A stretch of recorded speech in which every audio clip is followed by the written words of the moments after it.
مرکز بنایا ہو. نبی اس لیے مبعوث تو نہیں ہوئے کہ ان کا علم اور ان کے اختیار آپ کو نبی تو اس لیے بنوا خیرات ہوتے کہ ان کی تعلیمات پہ عمل کر کے اپنی زندگی سوارو. اگر ضرورت پڑے تو نبی کے نام پہ جان بھی مارو. لیکن آج کیا کچھ ہو رہا ہے. میں کہا کہ برق قرآن سے پھول تیری شان جیا نہیں کوئی ہو دکھا, تیری شان نہ کرے مقابلہ جیڑا وہ آشنا اصلی چور جڑے. کوئی نور آکھے کوئی بشر آکھے پیدا رات دی یہ شور دکھا. اللہ والے نے گل بتا دی ہو دکھا سا ہو.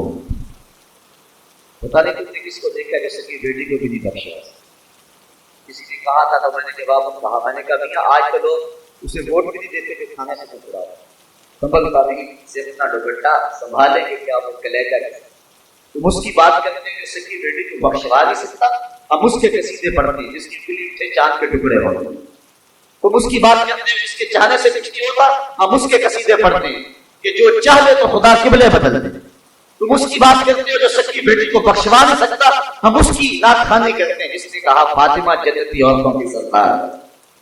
ہم دوست نبی کے قصیدے پڑھتے ہیں نی بریا کستوریاں جدو یاد جوڑی دور.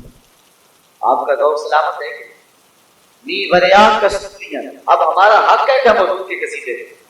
مغرب نے سمجھا تھا شاید ان کے جذبات ٹھنڈے ہو جائیں, لیکن اقبال کہتا ہے مسلمان کو مسلمان کر دیا طوفان مغرب نے. مسلمان کے اندر ایک جذبہ پیدا ہوا ہے, پوری امت کے اندر ایک حرارت پیدا ہوا. بدقسمتی یہ ہے کہ ہمارا لیڈر کوئی نہیں. چمن میں رہتے گل شبنم سے تر ہے, سمن ہے سبزہ ہے بادے سار ہے, مگر ہنگامہ ہو سکتا نہیں گرم یہاں کا لالا بے سوتے ٹھیک. 56-57 اسلامی ملکوں کے حکمران بے غیرت ہو گئے. اس وجہ سے جو ہے وہ انقلاب نہیں آ رہا. ورنہ لوگوں کے اندر ایک جذبہ ہے, اور میں نے جگہ جگہ دیکھا ہے لوگوں کے سینے میں ایک طوفان ہے, ایک جذبہ لیے ہوئے لوگ گھوم رہے ہیں, مرنے کے لیے تیار ہیں. تو یہ ایک امت کے اندر جذبہ پیدا ہوا. مغرب نے سوچا تھا شاید ہم ان کے سینے سے عشق کی وہ چنگاری چھین لیں گے, لیکن مغرب اب دیکھ دیکھ کی چنگاری اب شعلہ جوانہ بن گئی. اور کائنات کا کوئی گوشہ ایسا نہیں ہے جہاں اس نے محمد کے قصیدے نہ پڑھے جا رہے ہیں. شاید آپ نے دیکھا ہو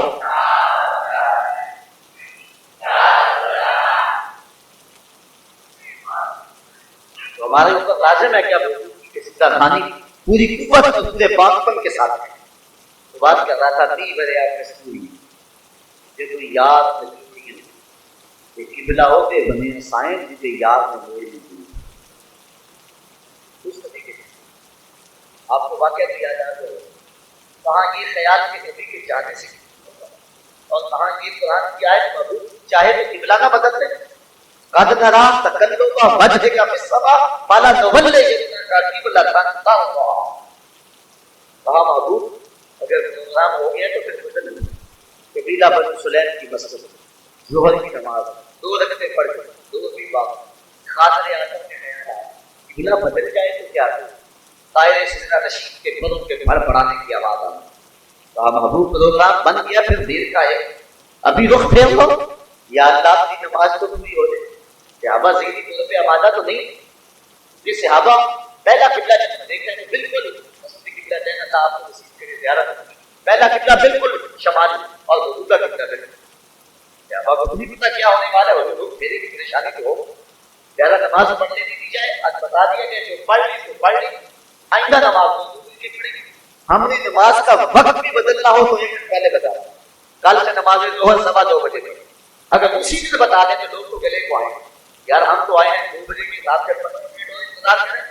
تو ہم نے نماز کا وقت بدلنا ہو تو 1 دن پہلے بتا دی. یہاں تو قبلہ بدلنا ایک نماز ہی پہلے بتا دیا جائے. کہا نہیں محبوب ابھی رک گئے یا اللہ تیری نماز تو پوری ہو لے. کہا میری نماز بعد میں پوری ہوگی, پہلے تیری مرضی پوری ہو. نی بریا کستوریاں جدو یار نچوڑی زو قبلہ ہوتے بنے سائن جتے یار نے موڑ لی. ہم دوست نبی کے چاہنے اس نبی کے مانے. تو بات کر رہا تھا کہ کہاں یہ مزاج کی امت ناپنے اور تولنے میں لگی ہے, اور کہاں یہ حکم خبردار میرے نبی کی آواز سے آواز سنتی. لہجہ بھی اونچا ہو گیا, سب کچھ غرق کر دیں, اعمال ضائع کر دیں. تمہیں پتہ بھی نہیں چلے. تم سمجھو گے کہ ہماری دیکھیں تو دستور ہو, لیکن لٹ جاؤ گے اگر میرے نبی کی آواز سے تمہاری آواز. اور آگے فرمایا کہ اللہ بولو جو اپنی آواز کو رسول کریم کے بس حضور کی بارگاہ میں اپنی آوازیں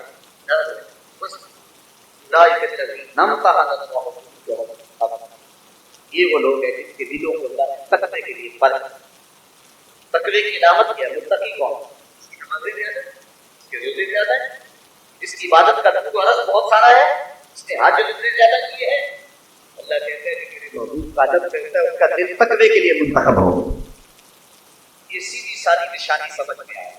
متقی کون ہے دیکھنا ہے. متقی کون؟ حضور کا نام سن کے جسے ٹھنڈ پڑنے سے جو متقی ہو. حضور علیہ السلام کا ادب جو ملحوظ رکھے وہ متقی. ادب پہلا کرینا ہے محبت کے. بلکہ شہر اقبال میں آیا، اقبال کی بات مجھے یاد کرنی چاہیے. اقبال سے پوچھا گیا کہ دین کیا ہے؟ دو لفظ بتاؤ دین. ایک 3 گھنٹے کا خطاب کیا جائے کہ دین یہ ہے، 600 صفحات کا مبسوط مقالہ ہو کہ دین یہ ہے. لیکن اگر 2 لفظ میں پوچھنا چاہو کہ دین کیا ہے، اقبال کہتے ہیں دین سراپا انتہائی عشق آغاز ادب. اگر 2 لفظوں میں تشریح پوچھے نا دین کی کہ دین کیا ہے، اقبال کہتے ہیں طلب یار میں جلنے کا نام دین ہے. طلب یار میں جلنے کا نام سراپا سوخ اندر طلب. طلب یار میں جلنے اور بننے اور تڑپنے کا نام دین. اسی لیے کہا تھا نا اس نے اللہ سے تڑپنے بھڑکنے کی توفیق دے، دل مرتضی سوز صدیق دے. مجھے عشق کی آگ اندھیر ہے، مسلمان نہیں خاک کا ڈھیر. عشق نہیں تو کچھ بھی نہیں. عشق ہی ابتدائے تھا، عشق ہی انتہائے. عشق نہ ہو تو شرف کی بت قطع تصور. کچھ بھی نہیں پلے بچتا اگر عشق نہیں.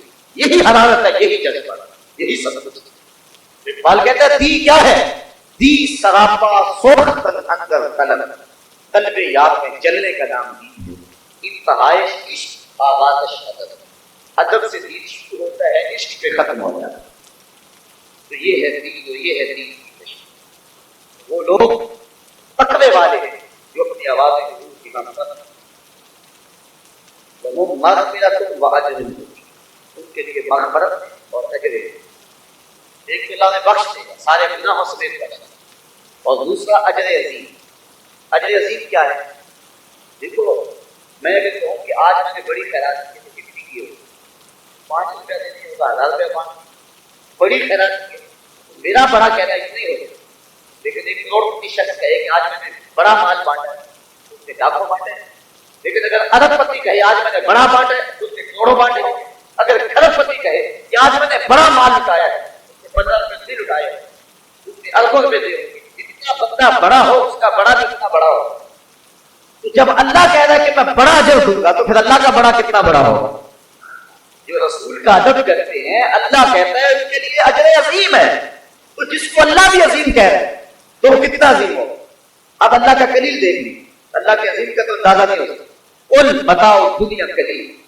اللہ کہتے ہیں بابو دنیا کا سارا سامان اللہ کی مدد سے چھوڑا، سارا 7 بندیات کے پھیلے ہوئے کائنات، سمندروں کی تہوں میں پھیلے ہوئے، پہاڑوں کی کوپ میں چھپے ہوئے خزانے، لوگوں کے پاس مالیات کے داروں کے پاس فرمایا جو کچھ دنیا میں ہے اللہ کی مدد سے چھوڑا ہے.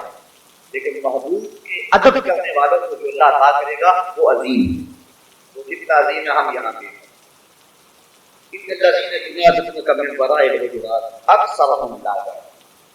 وہ جو حجروں کے باہر آ کے آواز دے. اللہ فرماتے اکثر عقل نہیں. ایک وقت آیا تھا جو آداب رسالت رعایت کرنا تھا. دیہاتی کے نہیں جانتے تھے تو کیا ہے، باہر کھڑے ہو کے کہا یا محمد کو دے دے. ہماری بات باہر نکل کے سنی. یہ حضور سے اللہ تعالیٰ کو کی ادا پسند ہے.